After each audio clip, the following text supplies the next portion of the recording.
Yo, it's your boy Vegabomber, and I'm back. Yeah, I took just a little bit of break, so sorry about that, YouTube. But you know I wasn't going to go away. You know I had to do some videos, and yeah, that's exactly what I'm doing.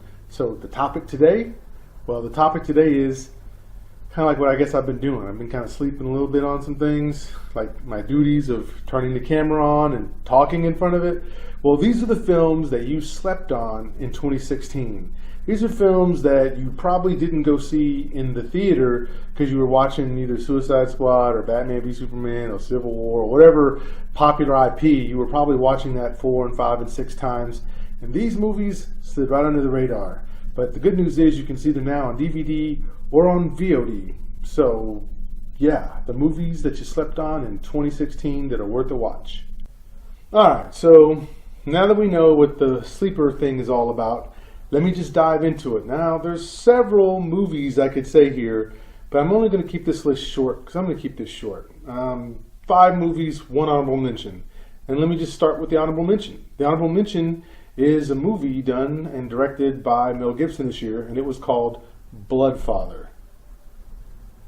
So, if you get a chance to watch that DVD or download it on VOD, if that's the case, go ahead and watch it, because I will tell you that this honorable mention is worth it. It's classic Mel back. Yeah, you have to get past some of the stupid, ignorant things that he said, but we've all said some things like that, so if he's truly repentant and come back on it, then yeah, we got to see what this guy did in terms of film, because when it comes to film, he knows how to film the dark, the gritty, the convoluted, and definitely he knows a lot about clashing, and that's what he has in all of his movies, and that's the same thing you'll find in the movie Bloodfather.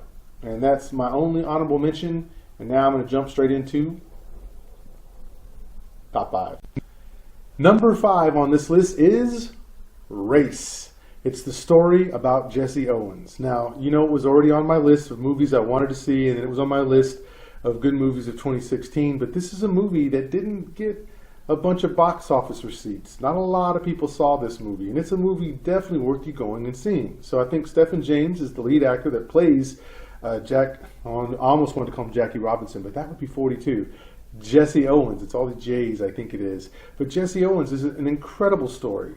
And I thought it was acted very well by Stephen James, and I think you guys would probably remember about the Olympics. If you love sports at all, you know that he owned the late 30 Olympics, the Olympics of 38. He had 4 gold medals.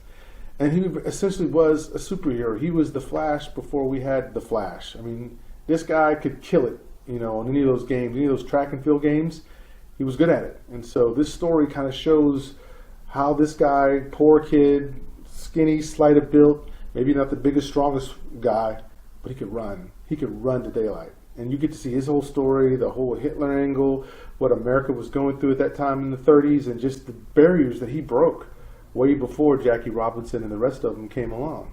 So yeah, you got to go see Race. Race is a good film. So if you're a history buff, you're going to enjoy this. And even if you're not, if you're a fan of superheroes, just consider it this way. Jesse Owens was a superhero for what he did. And you want to know how and why? Watch the flick. Number 4 on this list is the movie Risen. By the way, Risen is the best sword and sandal flick that we've had probably in the last 3 or 4 years. I mean, we haven't had a good sword and sandal flick probably since 300. Well, this one is good. So Risen is the story about the resurrection of Christ, but not told from the side of the disciples, but told from the side of a Roman tribute. And it's played by Joseph Fiennes. And this is good because you're basically seeing this story being told out from the side of a non-believer, not someone who already believes. And you get to see his journey as he goes to search for this body that's missing that, you know, again is being reported as being resurrected. And so he's the guy that has to go out and find it. So just Joseph Fiennes, if you don't know him, he's done some incredible films. He's somebody to look at. He's an actor that probably doesn't get the credit he should get in mainstream because he usually doesn't take big mainstream parts, but he's solid, and he carries this whole film as Clavius, this Roman tribute who has to go and who's ordered to go search for this body and find whatever happened with it. So great film, Risen, definitely worth your time to watch. Great sword and sandal flick, and a great telling about the resurrection of Christ, but not from a preachy side, from the other side. Number 3 is Eye in the Sky. So again, great movie. A lot of people miss this movie.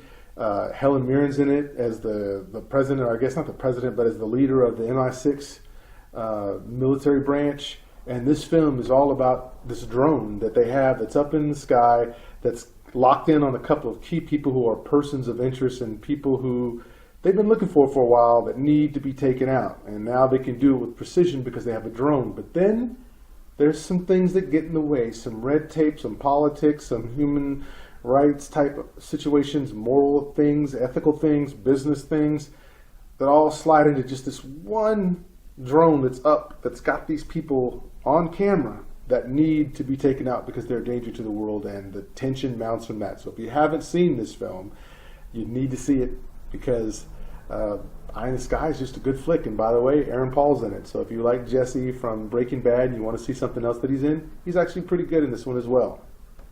The number 2 film that got slept on this year, I would say, is Hell or High Water. Now, I know you might say, wait a minute, I saw that film, I went to go see it. But what I mean is, in terms of the box office, a lot of people didn't go see it. This movie is a great movie. It should have done way better than what it did in the box office. Those numbers that you see up there, that's not good enough for how good this film is. But that means there were a lot of people who slept on this film, didn't see it, maybe thought it was going to be a Western or just about Texas or something like that. But it turns out it's a very original, great, straightforward story with some great performances by Bridges, Chris Pine, and also Ben Foster. In fact, I think there is a little bit of nomination for them for the Oscar buzz, but still, most people haven't seen this in the theater. If they've seen it, they saw it on DVD. So I'm going to tell you, it's the number 2 slept-on film this year, despite some nods from the Academy.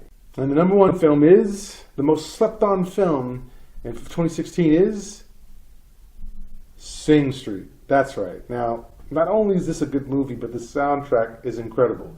So imagine this. It's a film that takes us back to the 80s, shows us what poor Irish kids were doing in very bad situations, poor economic situations, and what they were doing to escape all the negativity and everything that was weighing down and crushing on them. They all wanted to leave, kind of like how in America people want to just leave home and go to California because it seems so great. Well, there it was about leaving and maybe going to England, get on the ferry and taking the ferry on down and escaping Ireland for England. And so what's unique is we get to see it from an Irish perspective, but it's a coming-of-age story about a guy named Connor who eventually creates a band because he wants to meet this girl. And really from that, you get the whole palette of brothers, what brothers are willing to do for each other, what friends are willing to do, the creation of music and what music's about. And so since this is the 80s, a lot of great 80s music in this film. So you have Duran Duran, you have Man-Eater by Daryl Hall and John Oates, you got Spandau Ballet, you got The Cure, Between Days. I mean, it goes on and on and on of some great 80s hits, plus the original music that was created in this film by these actors, which they were musicians first and actors second, and they just treated this thing very well. So I love music, I love coming of age stories, and I like seeing people just go from nothing to something. And when things seem dire, still find a way to keep those spirits up and win. And this movie does that. When you watch this movie, you will be grinning from this ear to the other ear, because it's a delight. It's joyful, it's charming, and it has its points to it too. Got to see this film. In fact, I'm going to have to do a whole feature on just Sing Street, because I discovered it probably 2 days before the year we counted down and went into 2017. But I have to say, it's definitely the most slept-on movie of 2016. So what do you think? Did I miss some movies? Are there some other movies that you think belong on this list? Well, I'll tell you what. I'll meet you in the comment section. You let me know which films that they were, and hey, I'll go check them out myself. I'll go rent them and check them out as well. So yeah, go ahead and do that.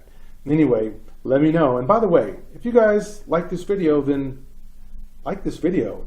And by the way, please check your subscriptions. If you think you've subscribed and you haven't, go ahead and subscribe. Then, so for 2017, I need to get to the 500 subs, just as a personal goal for myself. So if you're with me, come on with me and tell me, once again, in the comment section, what you want to see. What would you like to see? What else on this topic of movies and pop culture would you like me to talk about? And if it's feasible for me, and I know something about it, I'll do it.